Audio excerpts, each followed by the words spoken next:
Does mold grow inside of a sleeping pad over its lifespan?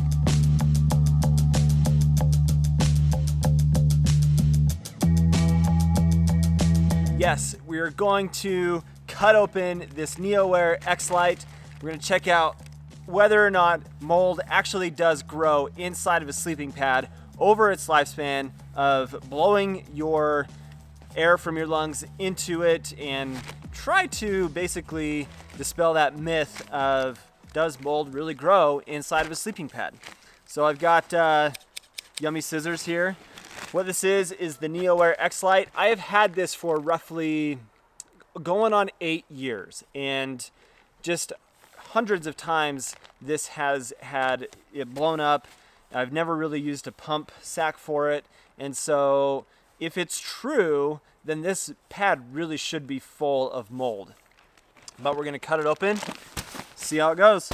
Now guys, I know that this is not the first time that this has been done. Several people have cut open their NeoAir specifically to see if they could shorten it and basically reseal it to make like a torso length pad.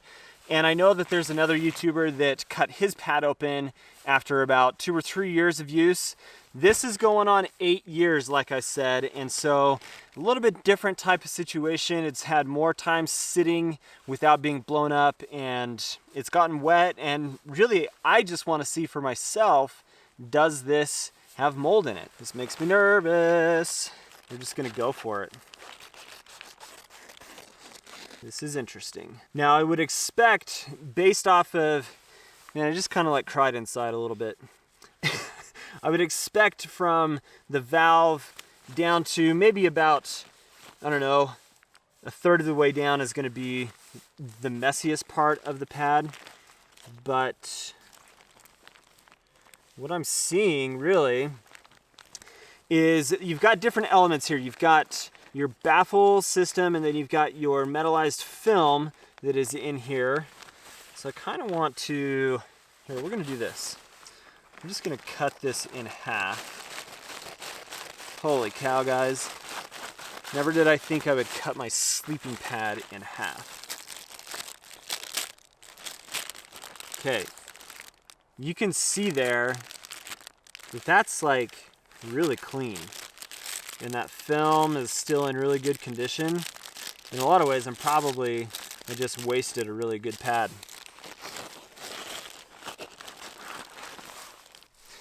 So we've got it cut open, and let's look at this side first. Now what's interesting is, so this is the side that had the valve, and looking at the valve itself, there's no kind of any kind of discoloration or really anything. This gray right here, I'll talk about here in a second because this is kind of interesting.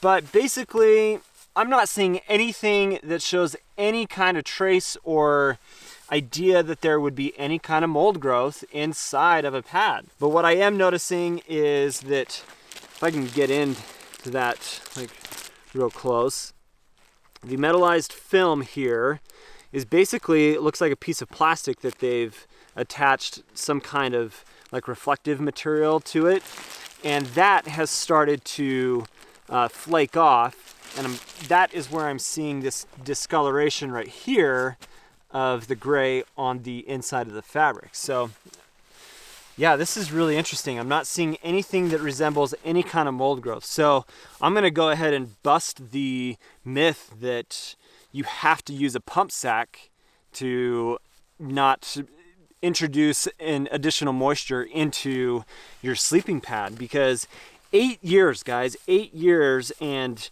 several hundred times of blowing this up with my mouth. Kid you not, I have introduced some gnarly bacteria, germs, viruses inside of this pad, and it's just not there.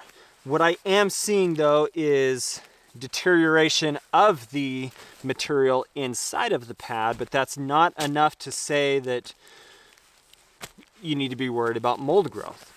And I'm seeing that deterioration of all along the side of this material. So really that's even more interesting for me, because all along the side here, I haven't obviously looked at the lower portion of the pad, but this metallized film is starting to flake off, and so I think over time that's not going to reflect as much body heat, and so you're going to lose R value to the pad. But again, we're talking 7-8 years of use on this pad, so that's really interesting. Now the construction of this is pretty cool to look at too. So you've got baffle systems that are basically welded to the outside fabric, and it looks like a dryer sheet material. That's going to be breathable to be able to let air pass through to expand the baffles, and then with those being welded together on both sides with this film in the middle, that's going to create that support for the pad on those horizontal baffles. I'm like kind of regretting this, but at the same time, I wasn't really ever planning on sleeping on this pad again, so this one's for you. There you go. I'm impressed. Thermarest, you've made a quality product. Does mold grow inside of a sleeping pad, and is that something you should be genuinely concerned about? I'm gonna say no. And so if you have been swearing by, I'm only gonna use a pump sack because I don't want to increase moisture content into the pad and have any kind of mold growth, then don't worry about it, because I don't think that it really is something that we have to be worried about. And I mean, companies that are saying that they're using antimicrobial type of materials and stuff inside of the pad, that's their choice, and maybe that's another selling point for people, but this is the oldest sleeping pad that I have. I do not see any signs whatsoever of any kind of mold growth. So myth busted, doesn't exist. Keep using your pump sack though to save your lungs, because that, especially like above 10,000 feet, man, using a pump sack is amazing. But if your only concern is to use a pump sack because you don't want to introduce moisture to the pad, don't worry about it. This myth busted.